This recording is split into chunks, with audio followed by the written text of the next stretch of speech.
वफाकी हुकूमत की जो नई ईवी पॉलिसी तो आते आते मालूम नहीं है कि पता नहीं कहाँ रह गई है, गुम हो गई है। पंजाब हुकूमत की इस नई NEV पॉलिसी के बारे में बताइएगा, इसमें कौन से अहम पॉइंट्स हैं, कितनी सूदमंद है? ऐसा है जी कि अभी तो ये जो ट्रांसपोर्ट डिपार्टमेंट है जी उसने एक हतमी आप यूँ समझ लें कि जो लेजिस्लेटिव कवर के लिए जो एक एक पूरा अपना वो प्रपोजल तैयार किया है और उसको काबीना को भेजा है। और उससे पहले जो है उन्होंने अपनी वेबसाइट पे भी अवेजा किया और उसको कहा है कि जी ये फाइनल ड्राफ्ट है। इससे पहले तमाम जो लोग हैं, स्टेक होल्डर्स हैं, उनसे बातचीत के बाद जो है ये पॉलिसी जो है वो मुरतब की गई। इसमें जो सबसे अहम बात है वो ये है कि 20 साल पुरानी गाड़ियां जो हैं पंजाब भर में, उनको मरहलावार, जो कि पेट्रोल और डीजल पे चलती हैं, उनको मरहलावार खत्म करने के लिए जो है वो एक पूरा एक रोड मैप उसके अंदर दिया गया है। ना सिर्फ जो है वो नॉर्मल जो लोग शहरियों के पास कारें हैं, बल्कि जो ट्रांसपोर्ट में बड़ी गाड़ियां इस्तेमाल हो रही हैं और 20 साल पुरानी है, उनको भी रिटायर करने का एक पूरा जामे प्लान है। उस प्लान के अंदर ये है कि ना सिर्फ लोगों को ये फैसिलिटी फराहम की जाएगी कि वो स्क्रैप के लिए गाड़ी को ख़त्म करवाने के लिए जो स्क्रैपेज है उसको दे दें, और उसकी जो हुकूमत है वो उनको नई इलेक्ट्रिक व्हीकल खरीदने में जो है वो उनको मुआवनत भी करेगी। तो काफी काफी कॉम्प्रिहेंसिव है। बल्कि उसके अंदर तो यहाँ तक भी लिखा गया है कि चूंकि बहुत सारी गाड़ियां जो है इलेक्ट्रिक व्हीकल जब सड़कों पे आ जाएंगी तो हादसात का खदशा है, खास तौर पे जो बैटरीज हैं उनके मामला पे। तो रेस्क्यू 1122 जो है उसको भी ट्रेन किया जाएगा कि इस तरह के जो हादसात होंगे सड़कों के ऊपर तो उनको कैसे टैकल करना है। तो काफी कॉम्प्रिहेंसिव। बिल्कुल राय साहब, आप सही कह रहे हैं। और पाकिस्तान जब यहाँ पर गर्मी होती है तो फिर बहुत ज़्यादा होती है, और ऐसे में यकीनन जो इलेक्ट्रिक गाड़ियाँ हैं और फिर जो उसके अलावा उनमें इस्तेमाल होने वाले इक्विपमेंट्स हैं उनके भी हीटअप होके आग लगने के खदशात भी मौजूद हैं। उसके लिए भी यकीनन तैयारियां की जा रही हैं, गौर किया जा रहा है। शहजाद साहब, आपकी जानिब आते हैं कि ऐसे वक्त में जब मुल्क में महंगाई अरूज पर है तो 20 साल पुरानी गाड़ियों पर पाबंदी के फैसले को आप मोटर डीलर्स और आम शहरियों के नुक्ते नज़र से कैसे देखते हैं, क्या कमेंट करेंगे इस पर? देखें, ये पॉलिसी तो बहुत अच्छी है, लेकिन बात ये है कि हमारे मुल्क के जो हालात हैं और जो लोगों के कारोबारी और नौकरी के जो हालात हैं वो हमारे सामने हैं। मेरा ख्याल है हुकूमत पंजाब को इसके ऊपर मजीद वर्किंग की ज़रूरत है। अगर ये शहर लाहौर तक कोई बात होती तो शायद हम समझते हैं कि चलें जी, ट्रायल बेसिस के ऊपर हम करते हैं, लेकिन ये बहुत मुश्किल काम है। मेरे ख्याल है कोई लाखों नहीं, लाखों से ज़्यादा गाड़ियाँ जो है वो पंजाब में 20 साल 25 साल पुरानी गाड़ियाँ हैं। बिल्कुल। और इस वक्त जो मौजूदा हालात है उसमें एक छोटी गाड़ी खरीदना बहुत मुश्किल काम है, बड़ी तो गाड़ी की हम बात ही नहीं कर सकते। मेरा ख्याल है कि हुकूमत पंजाब को इस पे नजरसानी की जरूरत है। सही, बिल्कुल सही है। शाहनवाज साहब, इलेक्ट्रिक गाड़ियों की खरीद पर जो रजिस्ट्रेशन है, टोकन टैक्स में 95% रियायत के ऐलानात जो बातें की जा रही हैं, क्या ये माली मरात खरीदारों को इलेक्ट्रिक की तरफ राग़िब करने के लिए काफ़ी होंगे, इनाफ है? बज़ाहिर तो जी पॉलिसी पढ़ने के बाद जो है वो ये लगता है कि ये सारी पॉलिसी जो है वो 2035 तक जो है वो नाफिजुल अमल होगी। यानी कि 2026 के आखिर में इसको स्टार्ट किया जाएगा, 27 28 और ये सारे साल। और इसको ओवरऑल जो दुनिया के अंदर जो ट्रांजिशन हो रही है और एमिशन के अगेंस्ट जो पॉलिसीज बन रही हैं यूनाइटेड नेशन की, तो उस लिहाज से जो है वो ये सारी तैयारी की गई है। इसमें एक नई इंडस्ट्री पैदा करने की बात भी है। ये महज पाबंदी या गाड़ियों को खत्म करने की बात नहीं है, बल्कि उसमें ये तक लिखा गया है कि एक नई इंडस्ट्री पैदा होगी जिससे लाखों रोजगार लोगों को मिलेंगे। इसी तरह से जैसे जैसे टेक्नोलॉजी तरक्की कर रही है तो पंजाब के अंदर जो है वो बैटरी बनाने की और इस तरह की सनतें जो है वो भी इमर्ज होंगी।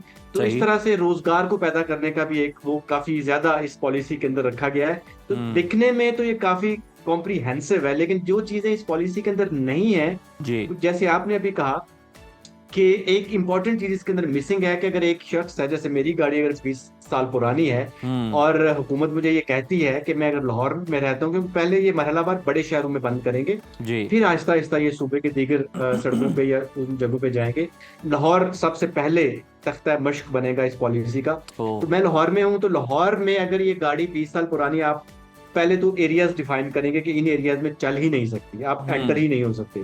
फिर आहिस्ता आहिस्ता वो एरियाज बढ़ाएंगे, एक ग्रेजुअल तरीके से ही होगा, ये यकदम पाबंदी नहीं होगी। अच्छा, लेकिन क्या मुझे उसके अगेंस्ट जो है 20 साल की गाड़ी रिटायर करने के अगेंस्ट में मुझे जो हुकूमत जो है नई गाड़ी खरीदने में किस हद तक मदद करेगी, कितने पैसे हुकूमत मुझे देगी कि मैं एक ईवी खरीद सकूं, तो एक्चुअली ये चीज अभी पॉलिसी के अंदर। तो राय साहब, एक और भी सवाल यहाँ पे पैदा होता है कि अगर आपकी गाड़ी चले 20 साल पुरानी है, लेकिन आपने उसका बड़ा ख्याल रखा है, अपनी तरह फिट है, आपकी तरह अच्छी दौड़ती है और कोई इस तरह का वो धुआं नहीं छोड़ती है, तो क्या फिर उस तरह की गाड़ियां जो है उन्हें भी रोड से हटा दिया जाएगा? वो भी मजबूरी होगी?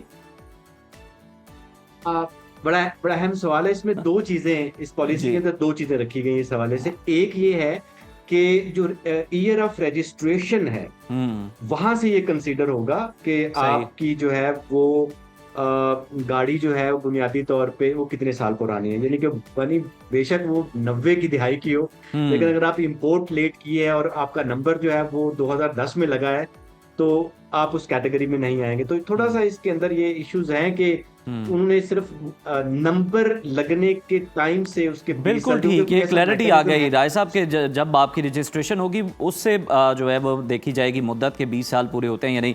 शहजाद साहब, हमने सुन रहे थे कि कोई 15 साल पुरानी गाड़ियां भी आ रही थी और इस तरह की भी बातें हो रही थी कि वो भी शायद लाई जाएंगे। तो अब वो जो पॉलिसियां थी, वो जो स्कीमें थी, उनका अब मुस्तकबिल क्या है, उनके बारे में क्या फैसला किया गया है? देखें, इस वक्त ये बड़ा गंभीर मसला चल रहा है। एक साल पहले हुकूमत ने IMF के कहने के ऊपर यूज गाड़ियां, एक तो एज लिमिट उसमें से हटा दी, आप 3 साल 5 साल 10 साल 15 साल पुरानी गाड़ी ला सकते हैं। लेकिन इस वक्त तक अभी तक गवर्नमेंट की पॉलिसी क्या है कुछ समझ नहीं आ रही, और जिसकी वजह से आज एक साल में एक गाड़ी भी इंपोर्ट नहीं हुई। एक तरफ तो हुकूमत ने ये इंदिया दे दिया कि जनाब आप कमर्शियल बेसिस पर गाड़ियां ला सकते हैं और उसकी एज लिमिट भी हटा दी, और दूसरी तरफ जो समंदर पार पाकिस्तानी गाड़ियां भेज रहे थे उसमें बैगेज को इन्होंने बंद कर दिया कि भाई बैगेज पे गाड़ी नहीं आएगी, अब गाड़ी गिफ्ट पर आएगी और TR पे आएगी। अच्छा, जो TR जो है उसका मकसद ये हुआ ट्रांसफर रेजिडेंस, जो शख्स जिस मुल्क से आ रहा है उस मुल्क से गाड़ी लाए। अच्छा, मेजोरिटी जो हमारे लोग हैं वो तो मिडिल ईस्ट में है, मिडिल ईस्ट तो सारा का सारा जो है वो लेफ्ट हैंड है, तो वो पाकिस्तानी जो राइट हैंड मुल्क में आ रहा है वो लेफ्ट हैंड गाड़ी क्यों लाएगा। एक और स्कीम उन्होंने ओपन की भी है, गिफ्ट के तहत जो है वो पाकिस्तानी कहीं से भी अपने ब्लड रिलेशन को गाड़ी गिफ्ट कर सकता है, और उसमें जो कंडीशन है वो 3 साल और 5 साल, इससे ज्यादा पुरानी गाड़ी नहीं आएगी। लेकिन जो गाड़ी आएगी चाहे वो TR पे आए चाहे गिफ्ट पे आए, वो 1 साल तक ट्रांसफर नहीं होगी। जिस शख्स ने बैरून मुल्क से भेजी है वो गाड़ी उसी के नाम पे रहेगी। तो इस किस्म की पॉलिसी को बेहतर ये है कि गवर्नमेंट ऑफ पाकिस्तान इस स्कीम को टोटली बंद कर दे। कम से कम इस कारोबार से लाखों करोड़ों लोग वाबस्ता हैं पाकिस्तान में भी। शहजाद साहब, ये बड़ा अहम नुक्ता है, जिस तरह से आपने कहा कि ये गाड़ियां जो हैं ये 1 साल तक रजिस्टर्ड नहीं हो सकेंगी, और जो बड़े डीलर्स हैं जिन्होंने इस तरह से गाड़ियां जिनके पास यकीनन ये खड़ी भी हैं, तो उनकी तो जो इन्वेस्टमेंट है वो तो मुकम्मल तौर पर ब्लॉक हो गई है, और अगर किसी को भेजी भी गई है हकीकी तौर पर गिफ्ट स्कीम के तहत, तो वो 1 साल तक अगर रजिस्टर्ड नहीं करा सकेगा तो वो गाड़ी रोड पे कैसे आएगी? भाई वही मसला है। हुकूमत से बहरहाल हम अपील कर रहे हैं, कोशिश कर रहे हैं कि इस बात को हटाएं। ये वैसे भी ह्यूमन राइट्स के खिलाफ है, इंसानी हुकूक के खिलाफ है, चार्टर जितना भी है हमारा। और बल्कि आप देखें कि हमने गवर्नमेंट ने IMF को यकीनदानी कराई है कि हम पाकिस्तान के अंदर ऐसी फिजा कायम करेंगे कि लोगों को सस्ती मियारी गाड़ी बिल्कुल शहजाद साहब, हम ये नुक्ता उठा रहे हैं, गवर्नमेंट को भी इस पे सोचना चाहिए और बिल्कुल जो है हकूक सलब नहीं होने चाहिए किसी के भी। शहजाद साहब, एक वैसे सिचुएशन है, हम बात कर लेते हैं, अगर UK से एक मुनासिब नॉर्मल गाड़ी जो है वो अगर मंगवाई जाती है गिफ्ट स्कीम के तहत, कितने टैक्सेस हैं, क्या लागू होता है और कितने में वो पाकिस्तान पहुंचती है, प्रोसेस क्या है और कितने उस पर टैक्सेस आयद होते हैं और कितने में पड़ जाती है यहाँ पे PKR में? देखें, इस वक्त जो 650 से लेके 1299 सीसी तक जो गाड़ी है जी। अगर वो TR और गिफ्ट के तहत आएगी तो उस पर डॉलर ड्यूटी फिक्स है, यानी 650 सीसी के ऊपर जो है वो $4800 फिक्स है। ठीक। और इसी तरह अगर हम 1000 सीसी की गाड़ी लाते हैं तो उस पर तकरीबन कोई $6200 फिक्स है। और 1299 यानी 1300 के अंदर $13000 फिक्स है। इसमें कोई कमी पेशी नहीं है, ना पिछले साल थी ना इस साल है। हालांकि हुकूमत ने बड़े दावे किए कि जी हमने इस्तेमाल शुदा गाड़ियों पर बड़ा रिलीफ दिया है। अच्छा, रिलीफ दिया है, कहाँ रिलीफ दिया है? 1300 सीसी से लेके 2000 सीसी तक इन्होंने जरूर रिलीफ दिया है, लेकिन जो कंडीशनें डाली हुई है ना जी कि जी 1 साल तक गाड़ी ट्रांसफर नहीं होगी, फिर वो गाड़ी जो TR के तहत आएगी उस मुल्क से आए तो भाई कौन गाड़ी भेजेगा? कोई समंदर पार पाकिस्तानी आपको गाड़ी नहीं भेजेगा। इससे लाखों लोग जो है उनका कारोबार, जो मुल्क में कार डीलर है या बैरून में मुल्क जो लोग बेचने वाले हैं, वो तो तबाह बर्बाद हो रहे हैं। कोई इसका फायदा नहीं। हाँ, आपने इस कंडीशनों को लगाकर आपने ओपन कर दिया है ट्रेडिंग को। चाइना से जितने चाइनीज गाड़ियां आ रही हैं वो मुल्क में उन्होंने क्लियर कह दिया है कि हम लोकलाइजेशन नहीं करेंगे, हम कंप्लीट बिल्टअप गाड़ी लाकर बेचेंगे। तो मुझे ये लग रहा है कि आने वाले वक्त में जो 3 पुराने जापानीज, तो शहजाद साहब, ये अगर चाइना से भी गाड़ियां इसी तरह से आएंगी और यहाँ पर असेंबल नहीं होंगी तो फिर तो ऑब्वियसली इनकी कीमतें जो हैं वो ज्यादा ही होंगी, सारिफ को तो कोई ज्यादा फायदा नहीं होगा इससे। इसमें एक छोटी सी बात आपको बताऊं जी कि चाइना बोलता है वॉल्यूम। आपके पास जितना वॉल्यूम आप मांगेंगे, अगर मिसाल के तौर पे आप एक कोई भी गाड़ी 650 सीसी अगर 50,000 मांगते हैं तो ऑब्वियसली उसकी कीमत बहुत ज्यादा कम है। और ये एक मंतक चाइना पूरी दुनिया के ऊपर इस वक्त ऑटोमोबाइल इंडस्ट्री के तौर पे छा गया है। उसकी वजह यही सिर्फ है कि उसकी प्रोडक्शन जो है वो इतनी ज्यादा है कि हम तस्वर नहीं कर सकते। अच्छा, लेकिन बात यह है कि हम पिछले 40 साल से तो सुजुकी को देख रहे हैं और टोयोटा और होंडा पिछले 36 साल से हैं। हम क्यों नहीं मैन्युफैक्चरिंग की? हमने क्यों लोकलाइजेशन नहीं की? हमने छोटी गाड़ियों पर तवज्जो क्यों नहीं दी? बिल्कुल शहजाद साहब, आप सही कह रहे हैं कि ये एक नीड है, लग्जरी नहीं है। छोटी गाड़ियां जो हैं ये मुल्क के अंदर असेंबल भी होनी चाहिए, मैन्युफैक्चर भी होनी चाहिए और इससे बहुत सारी इंडस्ट्रीज जो हैं वो चलेंगी।